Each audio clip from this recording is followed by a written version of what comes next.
دستورنا القرآن وديننا الإسلام أركانه الجليلة دعائم الفضيلة وَلَقَدْ يَسَّرْنَا الْقُرْآنَ لِلذِّكْرِ فَهَلْ مِن مُّدَّكِرٍ، اور بے شک ہم نے آسان کیا قرآن نصیحت کو، پھر ہے کوئی نصیحت پکڑنے والا؟ Our guide is the Quran, our religion is Islam. 5 noble pillars upholding what is virtuous. To make the testimony is the base of the faith, and the fast and the prayer, the pilgrimage and charity. سورۃ الصف 14 آیات پر مشتمل ہے، اور یہ غالباً احد کی شکست جو ہے کہ بعد 3 ہجری میں نازل ہوئی، جب خام مسلمانوں کو اور منافقین کو جہاد میں ثابت قدمی کا حکم دیا گیا، اطاعت امیر کا حکم دیا گیا، اتحاد، اتفاق، صف بندی کا حکم دیا گیا، اور سیسا پلائی ہوئی دیوار کی مانند میدان جہاد میں جولانی دکھانے کی تعلیمات اور تربیت دی گئی۔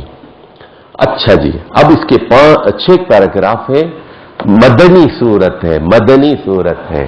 تو پہلے سن لیجئے اس کے مرکزی مضمون پہ آئیے، کونو انصار اللہ، کونو انصار اللہ، یہ ہے پیغام اس کا، اللہ کے مددگار بن جاؤ، سچے ایمان کے ساتھ مال اور جان کا جہاد کرو گے تو دنیا پر غالب آ جاؤ گے۔ سچے ایمان کے ساتھ مال اور جان سے جہاد کرو گے تو دنیا پر غالب آ جاؤ گے۔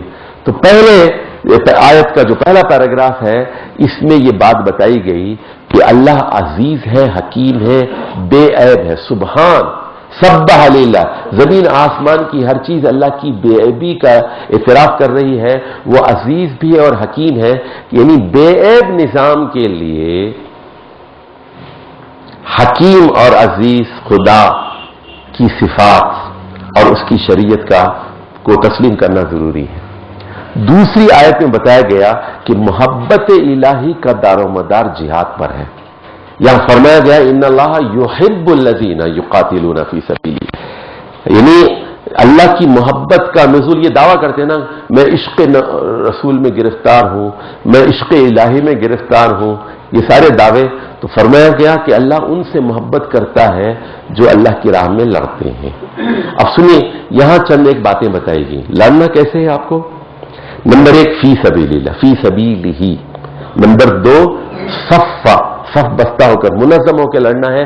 یہ جیسے 2 آدمی نکل گئے چلو امریکہ سے لڑنے کے لیے، بغیر منصوبہ بندی کے، بغیر پلاننگ کے، بغیر پیسوں کے، بغیر مشورے کے، امت کو جگائے بغیر تیاری کے جو ہم جہاد کرنے کے چلے، تو یہ صف بستہ ہو۔ اس کے بعد کہا گیا اللہ کی راہ میں ہو، صف بستہ ہو، اور تیسری چیز یہ کہی گئی اس میں اتحاد بہت ضروری ہے، کان نہ ہو بنیان مرصوص، یعنی دیوار بھی ہو، دیوار کے اوپر پلاسٹر ہو، پلاسٹر سیمنٹ کا نہیں ہو بلکہ رس کا ہو، سیسے کا پلاسٹر ہو اس کے اوپر، یعنی اس میں پھوٹ نہ ہو، اس میں جاسوسی نہ ہو، اس میں منافقین نہ ہو، سارے مسلمان یکجا ہو، اور جہاد میں اگر پھوٹ پڑ جائے تو پھر جہاد ناکام ہو جاتا ہے۔ تو یہ 3 شرائط اس کی بیان کی گئی۔ تیسرے پیراگراف میں بتایا گیا یہودیوں کی طرح اپنے رسول کی نافرمانی مت کرو، لم تؤذوننی، حضرت موسیٰ چلاتے رہے کیوں مجھے میری نافرمانی کرتے ہو، جہاد سے بھاگتے ہو، اور انہوں نے کہا کہ تم اور تمہارا خدا جا کے لڑو، ہم نہیں لڑیں گے۔ تو یہاں یہ بات بتائے گی۔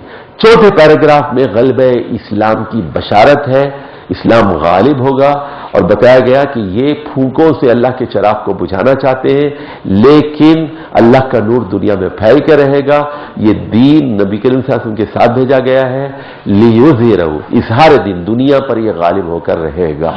5ویں پیراگراف میں دنیاوی اخروی فتح کے لیے 4 شرطیں بیان کی گئی اس میں۔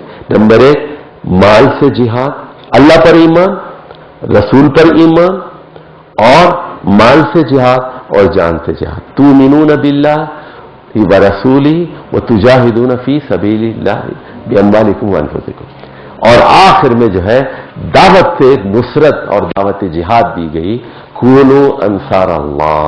جس طرح عیسیٰ علیہ السلام کے حواریوں نے جہاد کیا تھا، اور عیسیٰ کے حواریوں نے حضرت عیسیٰ کی مدد کی تھی، اور جب حضرت عیسیٰ نے پوچھا تھا من انصاری الی اللہ، اللہ کی مدد کرنے والا کون ہے، تو یہ سارے جو ڈسائپلز تھے، ان کے حواری تھے، انہوں نے کہا نحن انصار اللہ، ہم اللہ کے دین کی مدد کریں گے۔